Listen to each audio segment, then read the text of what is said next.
Hello, esteemed viewers, and a hearty welcome to Nyasa Voice Box, your go-to destination for unraveling the intricate threads of Malawi's political fabric. Today, we bring you an exclusive audio message from President Bon Kalindo of Malawi First Movement, all the way from Jeza Village, PO Box 76, Mulanje, Malawi. Now, let's plunge into the heart of the matter. Bon Kalindo is shedding light on the critical dynamics of electoral alliances as we approach the pivotal 2025 general election. This discourse was spurred by recent discussions on Times Television, where MCP Secretary General Gaga seemed elusive about the UTM-MCP alliance. Kalindo steps forward, underlining a critical principle, the indispensable need for mutual respect within political alliances. In the backdrop of this discussion, it's crucial to remind ourselves of the bedrock of Malawi's democracy, its constitution. Section 32 of the Malawi Constitution guarantees the right to freedom of association. Every person has the freedom to form associations, emphasizing the democratic principle that citizens are free to align with political parties of their choice. Now, let's paint a comprehensive picture of Malawi's democratic journey. Since 1994, the nation has undergone 7 elections, each a chapter in its own evolving political narrative. In 1999, Muluzi secured 52.38% with UDF, and in 2009, Bingu Mutharika claimed victory with the DPP at 66%.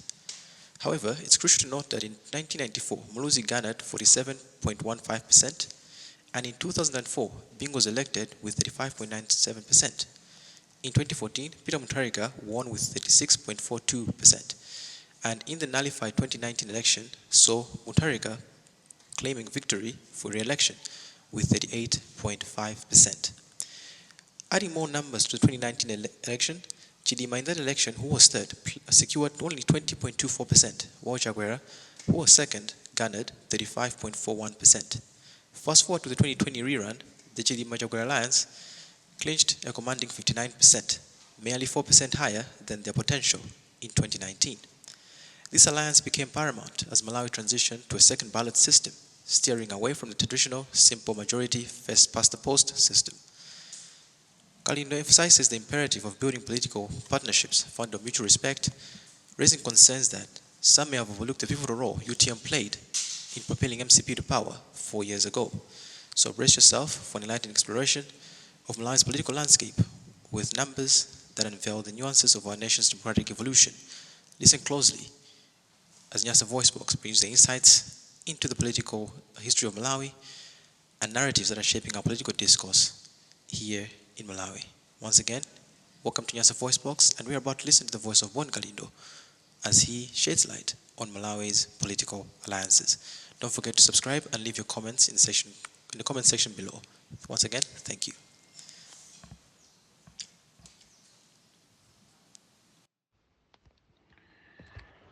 Pamene MCP tonse Alliance Drama Group ikupitirirabe kupanga zisuzo muno Malawi, kuonesa kusakhwima pandale, kuwatenga Malawi ngati zisilu, kupitirirabe kuba, kupitirira kupanga zopusa ku State House. Pamene iyo wakupanga zimenezo, mundilole ndikakupaseni moni inu wa Malawi amzanga, kuchokera kumsanje mpaka kuchitipa, nkhotakota mpaka kumchinji, osayiwaliranso maiko akunja kumene kuli inu wa Malawi, kuna kulikonse mulandire moni. Lero pa 26 January 2024, chaka chikuthamanga ichi, ine ndine Bon Kalindo, the DC,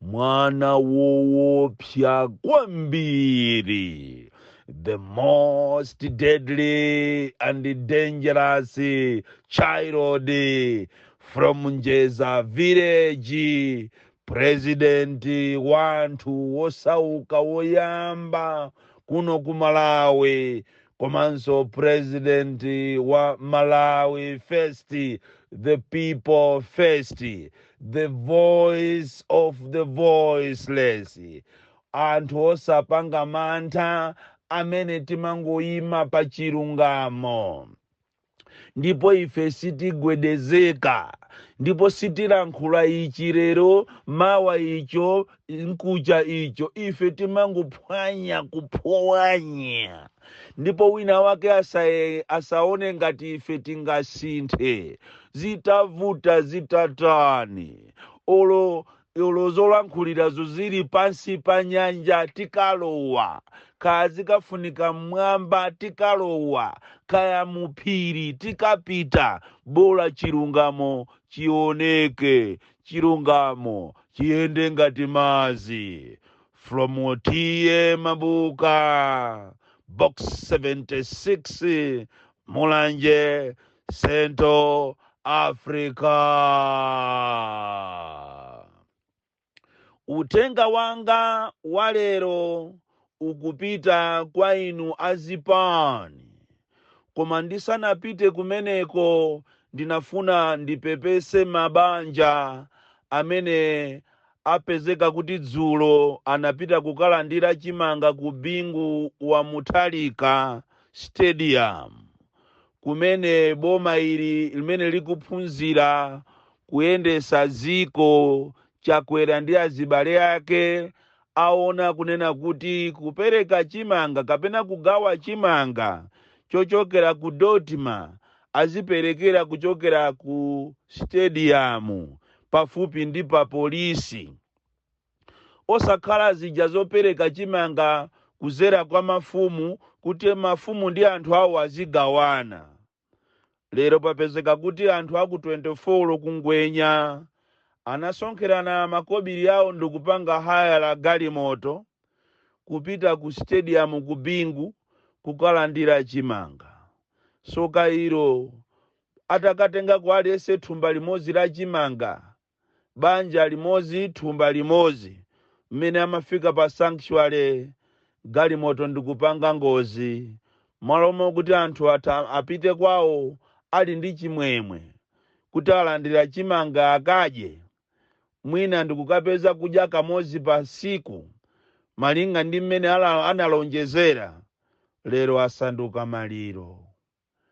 Anthu amene akanakhala kuti chimanga chimene chinapita kwawoko ndikukagawira kukhomo kwawoko kwa mfumu wawo aku 24. Lero sibwenzi pana anthu atagona pasiwa. So mukhonza kuona kuti boma ili drama, boma ili likuphunzira kuyendesa ziko, president opanda masomphenya, ndi chifukwa chake iwo ali busy ndi zinthu zopanda ntchito. Mwapesana enyake anthu 6 kumwalira malo amodzi nthawi imodzi chifukwa cha thumba la chimanga. Mwalamu kuti mukanatengera anthu chimanga chomukapasire kwawo, munthu wosauka kale mukumuwuzanso kuti asonkhe ndalama, apeze transport yekha apite ku bingu, kukubwera anthu ochokera madera osiyanasiyana kuzalandira chimanga. Mwalamu kuti muwasatire nacho inu ngati boma, chifukwa tikati boma tusimasewera, koma boma la ulendo uno lakhala tsopano la chibwana. Ndi chifukwa chake mu State House mu olowana anu angonyengeredwa akazi, olowana anu maukwati awo akuvuta, zibwenzi to ku State House. Ku State House tu ndi malo amene kumakhala asikana okongola. Sungatenge mwana ako amene ukuona ngati ndi okongola pomwe mwina ndi onyasa, zosatira zake ana anu azimunawo athera ndi akazi ena. Ndi chifukwa chake mbuyomu mapresident enawo samatenga anawo kumakhala nawo ku State House. Lero mabanja a ana anu angotha. Chibwana chimene mukupangachi ndi chifukwa chake lero ku 28 area ku 28 uko kwapezeka kuti anyamata anu a MCP akupita na akalanda malo kumanena kuti President Chakwera ndi amene watituma kuti tirande malo. Mwafusi anyamata anu amene mmatuma inu kuti azikamenya anthu a MCP apita akalanda malo ku 28 area 28 zulo kunamizira kuti watituma Ndichakwera. Ena ndi aja anamizira kuti aye ujeni kalapeti yabedwa. Kalapeti imene ife taifufuza taigugula. Nkhani si kuti ati inabedwa iyayi. Ndi udani wanu wamkatikati. That is an inside job. Anthu wokhawokha aku state house muphana aku state house muphana. It's an inside job. Choncho lero mwapesana eni ndipepese kwambiri mtundu wonse wa Malawi, anthu onse amene akhuzidwa ndi imfa imeneyi ya anthu 6 amene afera pa sanctuary. Pepani ine ngati president wa anthu osauka ndizandikhuza kwambiri chifukwa list yathu ya anthu osauka ndi kuti yachepa pamenepo, chifukwa ndi kuti masankho amene akubwerawa list yathu ikhala ikuchepera. Ife timafuna anthu osauka, timafuna anthu tokha tizikhutana tipepese pa imfa imeneyi. Pepani. Monga mmene ndanena kale kunena kuti lero malangizo anga aulere akupita ku zipani zonse zili muziko muno. Inu a UDF muli bwanji? Ndi asogoleri anu aliri yani patero komanso atupere muluzi muli bwanji? Inu APP muli bwanji?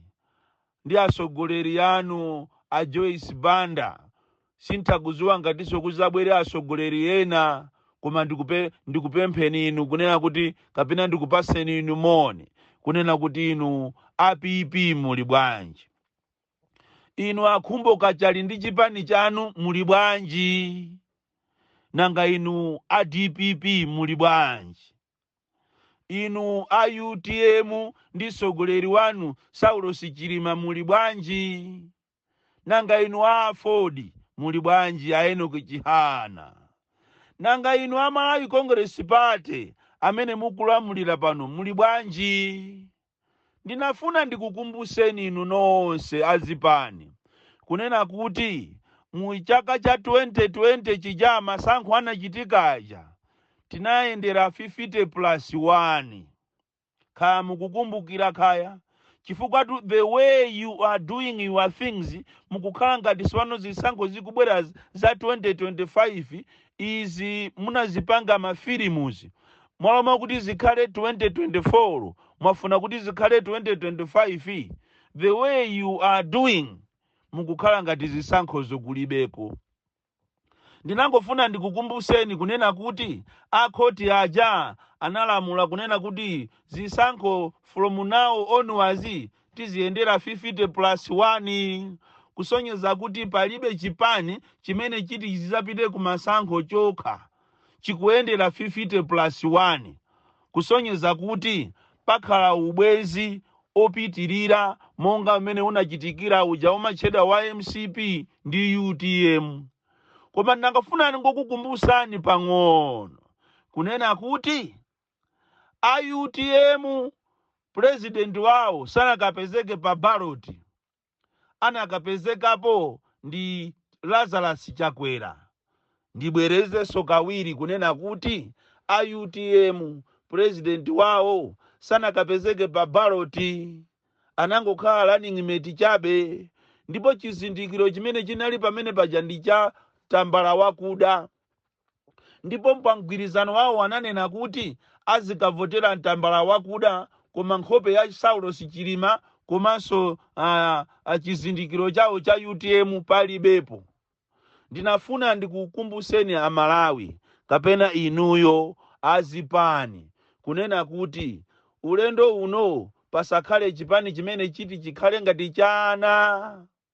Chifukwa nchitidwe mukaupitiriza zipani zino zonse zimene zimaoneka ngati zazing'ono azakhalabe agalu moyo wawo wonse. Mwaona anzanu ochenjera amene anangokufunani nthawi ya alliance lero li akutayani. ndikupempheni kunena kuti pamene mukupanga ma electoral reforms mukanakayang'ananso nkhani imeneyi kunena kuti 50+1 yes ndi imeneyo, koma pa baloti pazikhala zizindikiro za zipani zonse. Chifukwa ngati zizindikiro za zipani zonse sizikhalapo, zipani zonse zimene zimaonedwa ngati zazing'ono, afodi, UDF, UTM, PP ndi zipani zimene zabadwa kumenezi, zizakhala atsogoleri achi azakhala agalu moyo wawo wonse. Chisanzo muchitenge chimene zachitika ku UTM. Lero a UTM ayamba kukanidwa kunena kuti ati iwowo sanali pa baloti ndipo sakuziwa kuti anali nawo pa mgwirizano, ndiwo lonse ndikakutafune. Ino ndi nthawi yonena kuti inu aphungu a nyumba ya malamulo ndi zipani zonse mukanagwirizana mukasinthe malamulo ku parliament kunena kuti ngati 50+1 kuti igwire bwino, tiyeni pa baloti paja pazikhala zizindikiro za zipani zimene zapanga alliance yo. Chifukwa ngati titi tisogoze chipani chimozi, zosatira zake ndizi mwazionazi. Munthu wooneka opemphera, munthu wooneka ogwira korona, koma pamaso pa Mulungu ayi ndi satana wachabechabe. Ndipo amene watu ndi ofunika muachenjerere koopsa. Nkutheka kunena kuti zonsezi akupanga zini mafilimu, ncholinga kuti ife tizichedwa ni makarapeti, tizichedwa ni masikando aku olanda malo, tizichedwa ni masikando olowesa mzungu ku State House, tizichedwa ndi zina, koma akubera zisankho. Chifukwa mchitidwe wawo umene ukuchitika olo masankho amene achitika kuujeni kudezaja anali odabwisatu. Pano pati kunena pano kudeza anthu akulira kunena kuti munthu amene anamusankha si amene iwowo amamufuna. Koma wana winayo anangowina from nowhere, obwera so last week yache. Anthu amene wali ndi kuthekera kuti akhoza kumanamiza ziko linolo, kumakhala ngati ziko li akugawa mchimanga, akuitanisa maujeni ma ID, koma akuvota, akupanga mafilimu ovota zisankho za 2025. Chifukwa tunanena pajakale kunena kuti anthu amene akuyesesa china chilichonse kuti azawine zisankho. Ndiye inu azipani zazing'ono zimene mukuziona ngati ndi zazing'ono inu, zimene amazinena kuti ndi zazing'ono, mukuyenera musamale. Ndipo ulendo uno tisamve wina akumanena kuti atupere ndi mwana, atupere akhale running mate, atupere si mwana. Ndujatu ankalankhula kunena kuti achakwera alibe experience, kusonyeza kuti ameneyo si mwana. Ulendo uno palibe pozo kuti chipani ichi ndi chana kapena ichi ndi chaching'ono. Ayi, amalawi safuna zimenezo. Amalawi akufuna leadership. Tisamve kunena kuti afodi ndi chipani chaching'ono, uje ni president wake sangakhale president, koma akhale running mate, akhale vice. Osalola afodi zimene zozo. Osalola chifukwa pakali panopa andale atitola kwambiri. Andale akufuna aziseweresa amalawi. Zosatira zake ndizi, amalawi akuzunzika koopsa. Chifukwa cha anthu andale amene timaona ngati ndi atsogoleri eni. Ulendo uno sitikufuna kunena kuti wina achakane kuti ichi ndiye chipani chachikulu. Ngati chipani chachikulu chili apo ndi 50+1. Running mate chizindikiro chache ndi chipani chache. Ujeniso amene akhale president yo chizindikiro chake ndi chipani, zonse zikakhale pa ballot. Ndipo osalola zimene zozo kuti inuyo mukuoneka kuti ndinu mwana, ndiye ujenizani chipani chanu chilibe anthu. Ndiye ngati zili choncho, tiyeni tibwerere mumuuzire tukachale wakumekiyo, tibwerere mwakale. Tikapange mene anthu amasankhira kale, aliyese akaime payekha. Chifukwa ichi ndi chibwana chachikulu. Taonani andale ndi anthu woopsa, ndi afiti. Malo momwe kuti apite ku parliament kuja akasintheko kunena kuti tikufuna zisankho zizizaenda motere kuti 50+1 uja alizakwanira, anangopita kwakangogawa nako zaka 6. Kungosintha pokhapo basi. Osayang'anira kunena kuti kodi nanga chizindikiro cha nzathuwa chili pati. Ndiye ndikupempheni inuyo abale yanga kunena kuti nthawi inoyo si nthawi yopusa, nthawi inoyo ndi nthawi yochenjera. Muonese usogoleri wanu, muonese kuzindikira kwanu, chifukwa anthu awawa, anthu andale ndi anthu opusa kwambiri, anthu ochenjera, anthu okuba.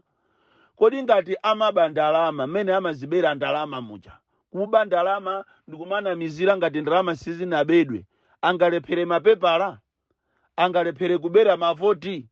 Mukuyenera musegule maso anu, inu azipani zosusa inu, mukuyenera musegule maso anu.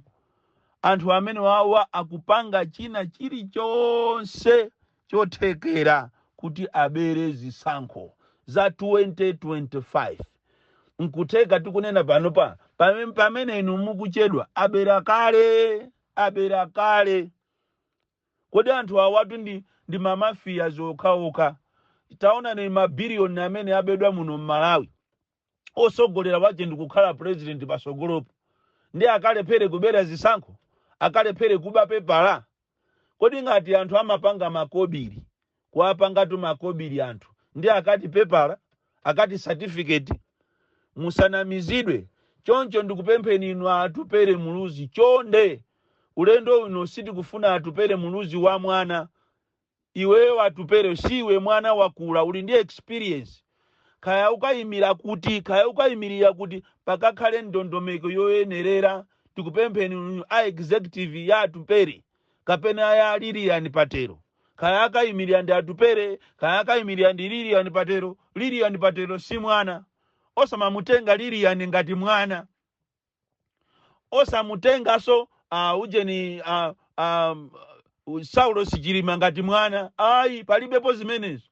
Palibe ulendo unozo kutatu uyu ni mwana. Osamutenga ene Chihana ngati mwana. Osamutenga ujeni uyu Mbewe Prophet Mbewe ngati mwana. Ayi, siti kumufuna kumuona kachale, khumbo kachale ndi chipani chache aziti ni mwana. Mene alili khumbo kachale onene pachonji ja wantali bwino ndi mwana. Si mwana atu, si mwana. Tikufuna aliyense akayimirire, tikufuna experience. Mwene fumbo ni mwana. Mwene fumbo wakala maudindo osiyana ma ministerial position osiyana. Franki Tumpale mwene fumbo. Kulibeko zimene zozo. Aliyense muonesese kunena kuti chipani chanu cha inuyo ngati mukukapanga alliance, kuti zinthu ziyende bwino, kuti kusavuka kukuthe, kutonzedwa kuthe, kunyozedwa kuthe, musamatengedwe inu ngati anthu ongoperekeza mfumu kolezera. Chipani chanu ndi chizindikiro chanu chikapezeke pa ballot. Nkhope yanu ikapezeke pa ballot. Pasapezeke kunena kuti ati iyi ndi 50+1 ndiye tikufuna chipani chokhachi ichi ndi chisogole inu mungo supporta. Zosatira zake muzalira ngati a UTM. Zosatira zake muzaona zimene anzanu a UTM aziona. Koma ulendo uno papezeke tonse zipani zonse 50+1 ngati ikufuna kuti ipange zipani zonse pa ballot. President yo ndi vice wache. Ndiponso kukagawanirani atu mphamvu, kugawanira natu mphamvu. Ngati ili yokuti ikhale federal system. Wina azilamulira uku, wina azilamulira uku. Chifukwa izizi zomanena kuti aye ine ndisogola, ine ndikasogola, inu muzabwere mbuyo muzaoneka kuti nizolephereka. Andale amamfuna nzache akaona kuti akufuna china chake. Andale ndi anthu woopsa kwambiri. Ndi anthu amene ali afiti. Osalolera zimene zozo. 50+1 ngati simukuyifuna kuli bwino tibwerere mwakale. Ndiye tikupempheni inu akhotiso muitenge nkhani mukayigamule. Chifukwa ndi inu amene munabweresa mavuto awa. Lero munango abweresa mavuto awa opanda solution. Zosatira zake ndi ma president azipani zina akuoneka ngati agalu. Chifukwa anthu ena amango afuna nthawi imeneyo. Ndipo ngati kunali chipani chimene anthu aje anali akhama kumayimba phone daily, kuti ayi tifuna tikhale pa mgwirizano chonde ndiye MCP itu ndiye MCP deire anzanga Max Kalamula mukuwakumbukira mafoni mmayimba aja Max Kalamula mukukumbukira mafoni mmandiyimbira ine Bon Kalindo ine sinimabisatu nimangoyenera mochilungamotu ndipo palibe amene angandiyimisetu ndiye ndikupempheni inu azipani 50+1 ya ulendo uno palibepo mwana aliyense akapezeke pa ballot ndipo nkhani imeneyi ndikudabwa nanu kuti simukuyitengera ku parliament simukuyitengera ku park ndiofunika nkhani imeneyi ikafike ku komiti ya park ya ku parliament kuti ngati mukufuna tiyendere njira iyayi kayiphasuleni tibwerere muzakale chifukwa Malawi so wavundapo apapo kale palibepo zonyengerera naye. This is Bon Kalindo, the DC. Ine sini mapanga mantha ndi wina aliyense.